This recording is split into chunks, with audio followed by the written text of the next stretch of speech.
Olá, amigos e amigas, eu sou Bruno Macedo, este é o seu canal financeiro. Estamos reunidos aqui para mais um episódio da carteira antifrágil do zero.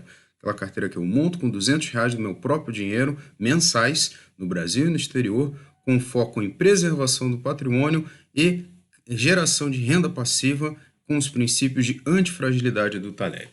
No episódio deste mês de novembro, nós vamos fazer uma nova adição, que é a inserção de criptomoedas, finalmente aí na carteira. E basicamente, né, já foi comentado no episódio anterior, que a gente fez aí alguns ajustes para fazer uma aproximação do que é o molde da carteira no exterior para a carteira do Brasil, sem replicar exatamente, até porque senão seriam duas carteiras iguais com custos em dobro, né? Não é este o propósito. Relembrando a carteira no exterior, ela tem 35% de VT, que é uma exposição global aí em ativos de ações no mundo inteiro, 9 mil ações em todo o mundo, incluindo Estados Unidos, Brasil, Ásia, Europa e entre tantos outros países, 10% do ETF de ouro, que compra ouro físico, o IAU, 5% do ETF que compra prata física, o SLV, 10% do ETF REIT, que compra REITs no exterior, que são basicamente, aproximadamente, fundos imobiliários no Brasil, né? Só que lá são empresas. Então, com uma exposição no mercado imobiliário, tem 20% no TLT, que seria basicamente renda fixa de médio e longo prazo do governo americano. A gente até combinou de alternar entre ele e o SHY, que seria uma renda fixa de um prazo um pouco mais curto, né? De 1 a 3 anos, a depender do momento. E LQD, que seria 20% aí também para renda fixa privada nos Estados Unidos, créditos de grandes empresas, Amazon, Google, entre tantas outras aí, com prazo de 10, 15, 20 anos aí na nossa carteira. Dito isso, nós fizemos inicialmente um paralelo, onde no Brasil, ao invés de comprarmos aí um ETF como o BOVA11, a gente iria comprar ações diversas, mas poderia ter também BOVA11, SMAC11, né? O ETF de Small Caps, entre tantos outros aí, em eventual exercício de opções, com 35%. 10% o paralelo do IAU, nós compraremos o Gold 11, que é o ETF que basicamente compra IAU lá fora. 5% de BSLV, que é o BDR representativo aí do ETF SLV. Para fins da nossa carteira, como não paga dividendos, né, nem ouro nem prata, não faz tanta diferença assim, e não é ideia ficar vendendo toda hora. Na posição do REIT, nós iríamos colocar o IFIE11, né, 10%, que seria um ETF aí, basicamente um FOF do Banco Inter, que funciona como um ETF, mas focado em títulos em FIIs de tijolo, né? Ele tem um índice do Banco Inter, já falei isso no vídeo anterior, então não convém repetir, mas deixarei aqui no card para quem quiser pegar o racional. Na posição do TLT, 20% de Tesouro Selic no momento, que com essa alta da curva de juros é o título que parece mais interessante, mas obviamente em um momento mais oportuno a gente pode botar títulos mais longos também. E na posição do LQD, aqui a gente colocaria o IFID11, 20% também, que seria outro FOF do Banco Inter, mas focado em FIIs de papel. É um índice de fundos de papel que basicamente ele faria essa questão aí para a gente da renda fixa privada. Não é exatamente a mesma coisa, mas ficaria assim. E como seria esse ajuste? No Brasil, a gente iria inserir, então, o hash 11, HASH11, 5%. E para a gente não diminuir muito as outras posições, ele diminuiria apenas da exposição global de ações, até porque é renda variável também. Então, dos outros percentuais são mantidos, mas no percentual de ações cai de 35 para 30, ficando 5% aí para criptos, tá bom? Então, por que o hash 11? Embora a minha carteira particular, então que eu faço fora da carteira antifrágil do zero, eu prefiro ter criptos diretamente e até me aproveitar da possibilidade de ter renda passiva com elas, né? Eu empresto minhas criptos para fazer renda passiva. Eu não vou utilizar os termos aí, porque eu também não sou tão sabedor, mas eu faço isso e tem sido favorável, né? Esses pools de cripto na minha wallet, enfim. Eu reconheço que nem todos têm o tempo ou interesse em se aprofundar tanto sobre o assunto, né? Afinal, sem o mínimo traquejo, né, conhecimento, facilmente o investidor pode se envolver em esquemas ilícitos ou mesmo em exchanges duvidosas, né? As exchanges, as corretoras de cripto. Aí o cara vai, compra lá na exchange, depois a exchange some, ele perde dinheiro e começa a achar que cripto é pirâmide. Agora que tem os ETFs aqui de criptomoedas no Brasil, tem no exterior também, a pessoa pode se posicionar com vamos dizer assim, a instituição aí avalizadora, né, ou a instituição de custódia, no caso do nosso país, a B3, tá? Então, ao contrário do ETF da Bolsa de Nova York, os ETFs lá negociados que compram índices futuros, e por este motivo, inclusive, não teremos uma exposição em criptos na nossa carteira antifrágil do zero no exterior. No Brasil, os ETFs, em maioria, eles compram as criptos, né? Temos o ETF de Bitcoin, de Ethereum e alguns outros, mas o que eu achei mais interessante é o próprio Hash 11, porque ele replica aí o Nasdaq Crypto Index, possuindo de fato uma carteira de cripto, não só uma, né? E ainda uma parcela pequena em títulos do Tesouro Nacional. Dito isso, né, como eu já falei, no exterior a gente vai continuar sem exposição a criptos, como até o gráfico mostra aqui, né? Então vai continuar os mesmos percentuais que estão lá fora, mantidos em ações, por enquanto. Até que de repente surja um ETF que possa comprar criptos, né? Não necessariamente comprar apenas mercados futuros. Já existe fora dos Estados Unidos, mas aí teria que se usar uma corretora como a Interactive Brokers e a nossa corretora lá fora é a Avenue. Tendo em mente a proposta do ETF, aí o Hash 11, ele se enquadra no escopo da carteira antifrágil do zero por ter diversificação, né? Apesar de ser 96% Bitcoin e Ethereum, ele tem ainda uns 4% de umas outras criptos.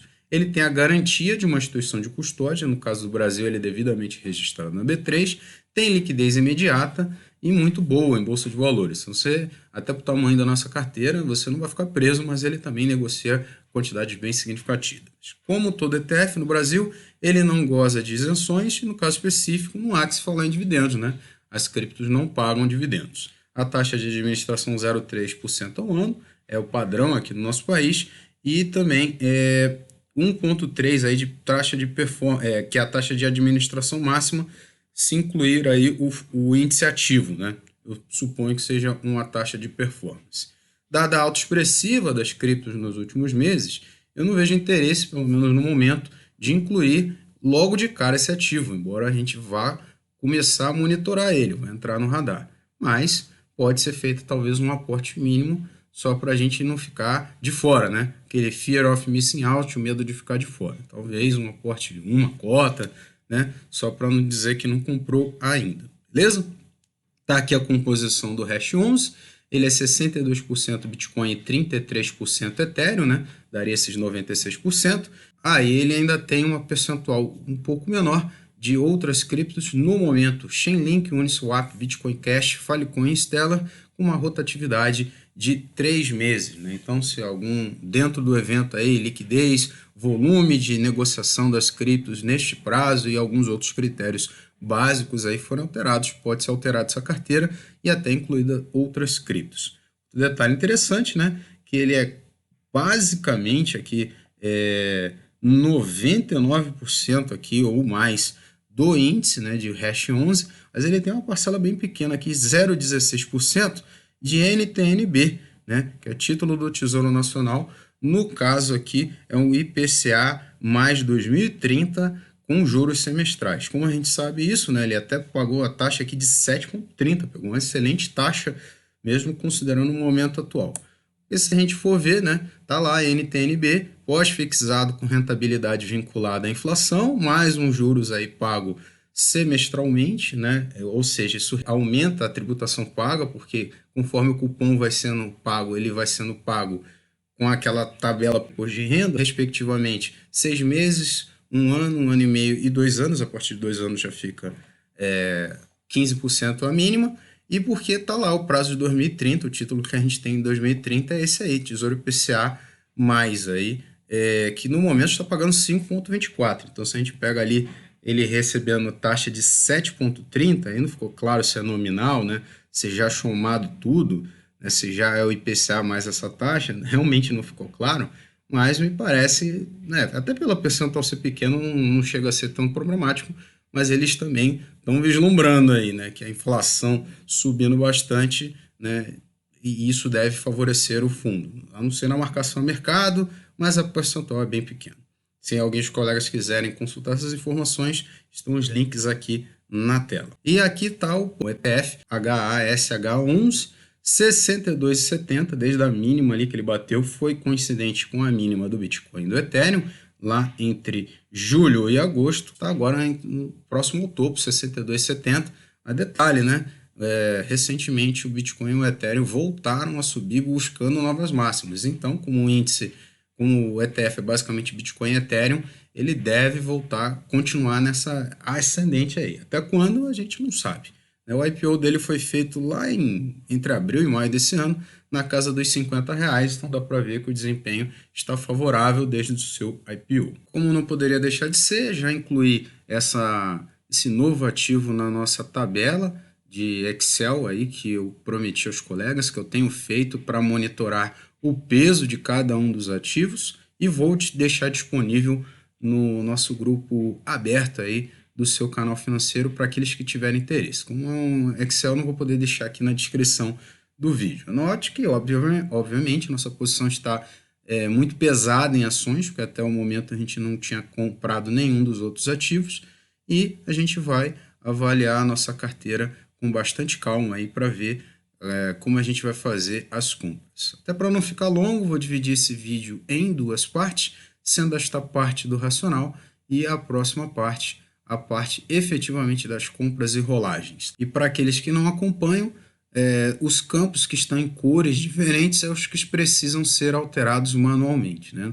No caso aqui da carteira no Brasil, os que estão em verde e branco, né? A não ser esse aqui do final que já está alterado, já tem uma fórmula, e nos Estados Unidos, aqueles que estão em vermelho precisam ser alterados manualmente. Então, para encerrar o nosso merchan, parceria com o Remessa Online para envios e recebimentos, serviço que eu utilizo e que eu considero que tem as melhores condições para tal. Se quiserem saber, o link está na tela e na descrição para você montar sua carteira lá fora, ou mesmo para receber dinheiro de plataformas. Se quiser abrir uma conta na Interactive Brokers, operar diretamente mercados na Europa, Ásia, Oceania, América do Norte, o próprio Bovespa, mercado de bons, commodities, títulos e muitos outros, você pode ganhar até $1.000 ou ações de graça se abrir a sua conta seguindo as condições que estão no link na tela e na descrição.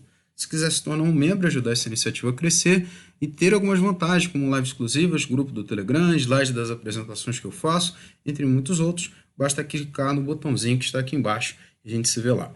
Temos também o grupo do Telegram, do seu canal financeiro, de compartilhamento de conteúdo, onde a gente vai deixar essa planilha que eu comentei no vídeo e muitos outros conteúdos que nem vão ao ar aqui nos vídeos. Basta acessar o link que está na descrição e na tela. Na tela estão minhas redes sociais, agradeço por ter assistido esse vídeo. Um abraço do fundo do coração e até uma próxima oportunidade.